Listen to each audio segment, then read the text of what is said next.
Yo, are you mad? Are you mad? Are you lean? Listen, I'm back with another bangers. You are worthy, Lord. It's 1 zillion gadillion degrees out there. I feel so hot, man. It's essential. In this heat, you gotta make sure you got a sweat flannel, rude boy. Oh, read them in. All right, pum. The beautiful thing about social media is this.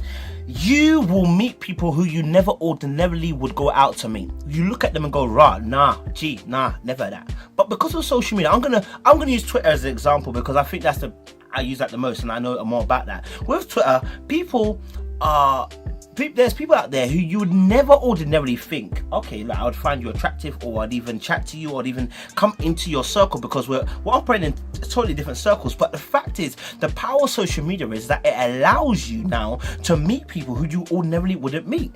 And because you get to see how they speak, how they move, how they talk, their attitudes and values, you can get a picture of that person and go, well, actually, do you know what? Nah, right, that person's not so bad. Like, maybe, maybe something can go on here. Media works, fam, because you meet different people. Second point is this. Your online profile is not dictated by your offline profile. What I mean by this is, how you are offline doesn't automatically necessarily instantly influence your online profile. How people view you online could be completely different to how people view you offline, and that can be a positive thing, because sometimes we view people through the eyes of other people's eyes. So we've already made a picture of we've already made up a picture of somebody, or made up our mind about somebody, because how we've heard about them, what we've in snippets heard about what they've said or whatever, or view them in action. But with social media, what it allows you to do is actually observe somebody in a state without actually being a stalker. Okay, so now you can see somebody tweeting for the next 2-3 weeks, okay, and then you're chatting to them on the DMs. Now you've monitored how they behave in the social media TL, and so you've seen that, you're like, I like the way you flow, and I see the way that people interact with you. Because something like Twitter and Facebook, it is words. It is not, it's not more about the person's DP, it's not about the person's looks, it is more about what's in here. And because social media is all about what's in here, people are attracted to mind and mindsets and personalities. Number 3, boom, boom, boom. Social media breaks down the social barriers and the geographical barriers. What I mean by that is, ordinarily, you would try to meet somebody in your geographical location. Now, if you're in London, you're in Northampton, okay, that could probably work. But how often would you meet someone from Northampton and someone from London come together? Now, the only way that would actually happen is university. That's the beauty of social media. Social media does what university does. University brings people together from all different places, and suddenly you like somebody, like, Rocky, you're from Newark. Okay, you're from Surrey Keys. Okay, cool, you're from Wales, but I'm gonna try and make this work, even though I'm from London, or I'm there from Northampton. You know what I mean? No matter the distance, you're from Brighton, I'm from Northampton, you're thinking to yourself, let's try and make this work. You wouldn't ordinarily have met that person anyway, but because of social media, geographically, you can meet somebody even from across the ocean. I remember one girl said, like, I wish she was in America. Well, because of social media, she managed to see me and hear me talking on Twitter, etc., etc. That's how the person built up an attractive towards the person. Now, I'm across the pond. They ordinarily would have never even known about me, but because the fact of the matter is, we have something that allows us to breach those geographical barriers, we are now being able to attract a whole host of people. This is what social media can do. It is a beautiful thing, social media, when it works, because you can breach barriers and geographical locations. Another thing is this: on social media, you can actually analyze people's attitudes and values by what they say. I'm not saying it's perfect, but I'm saying this: ordinarily, I mean, in the real world, you don't always get the first foot of somebody's real attitudes and values until they're comfortable. Some people will, but not everybody does. Not everybody's comfortable to relay what they're thinking and how they feel towards certain situations. Now, with Twitter, we're allowed to vocalize our attitudes, our values, our thoughts, our feelings, what we think at the moment in time, what makes us happy, what makes us sad, what makes us angry. We're able to voice all these things, and we haven't even known you. So somebody can go through your tweets and go, I'm kind of feeling that person, or I'm not feeling that person. That's what allows you to make a momentary decision just like that. Or I'm turned off by the things that you say. Do you get it? Whereas in the real world, you don't get that option because you're trying to find your feet. But the Bible says, I'm going to bring a Bible here. A lack of knowledge, my people perish. Well, a lack of knowledge sometimes can make you blind to a situation. When you've got knowledge now, you can actually make an educated decision about somebody.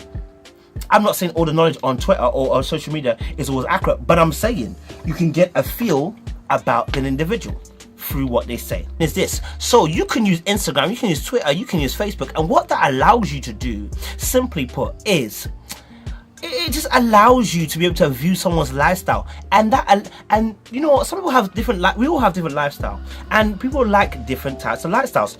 Whether you like a particular lifestyle, totally up to you, but you can view somebody's whole lifestyle, what they're about, their family, etc., how they interact with different people, just by following their social media, if they're on it.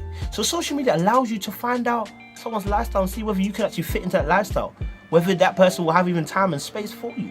That's what it can show you. It also means as well, you can see the person in all their best light and best glory, and also their poor form. So pictures can tell you a lie or the truth.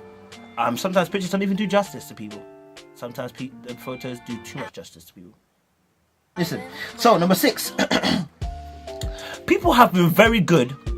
This is now the flip side. People have been very, very, very good at showcasing what they want people to know. In fact, people have become professional liars. They have painted a picture of how their lifestyle is. But David Attenborough will say, and this person is a liar. And how they put their lifestyle on the TL, on Instagram, on Facebook, it's not how they truly are. So we already know that certain people and certain creatures, they pretend. They put certain pictures up. Like for instance, you'll see pictures of someone putting a car a certain car in their photos on Instagram. But then you look to find out that the car's a rental, or you find out the car's not even theirs, they're best friends. It's kind of mad, fam. But that is one of the drawbacks of social media. People can straight up lie to you to your face. Because social media, because you're behind a computer screen, like you're behind a screen, like I'm in front of a screen right now. Mad. So people can also pretend to have attitudes and values that match yours just by watching what you say on a TL, what you say on Facebook statuses, what you post up on Instagram. It means that you're open and somebody can actually mimic what you've said that you like in order to get to somewhere in your life. Made it easier for the players to play you. You've made it easier for the girls to play you, man, because they now can pretend they have the same attitudes and values, because they can see your attitudes and values before they even met you, because of what you speak about, because of what you like, because of what status you put up, because of what you put on a TL, because of what Instagram photos you put up. They can now see what you're about and mimic that and lie to your damn face. Here's the thing.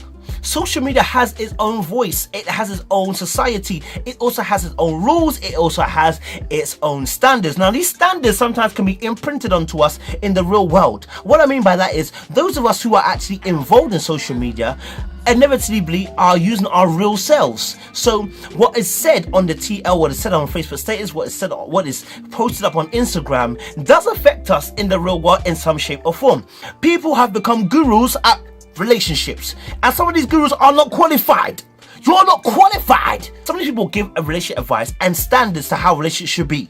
I'm not going to give any examples, but you know what I'm talking about. And when they give those examples, fam, sometimes them examples are wild. And you're like, fam, if that's really how relationships are meant to go down, then I'm not going to make this relationship. I'm going to be a baby boy all my life. We have to understand that social media has a voice, and if you allow that voice to speak to you too much, it can ruin your relationship. And it can also set false standards. Here, you already know about the show Catfish. You already know, okay? I'm not gonna lie to you. I am a catfish, because when you see me in real life, I'm banging, fam. I'm more handsome than you can't even realize. So sad when you see people put up a picture, and because they're always shining in right angles,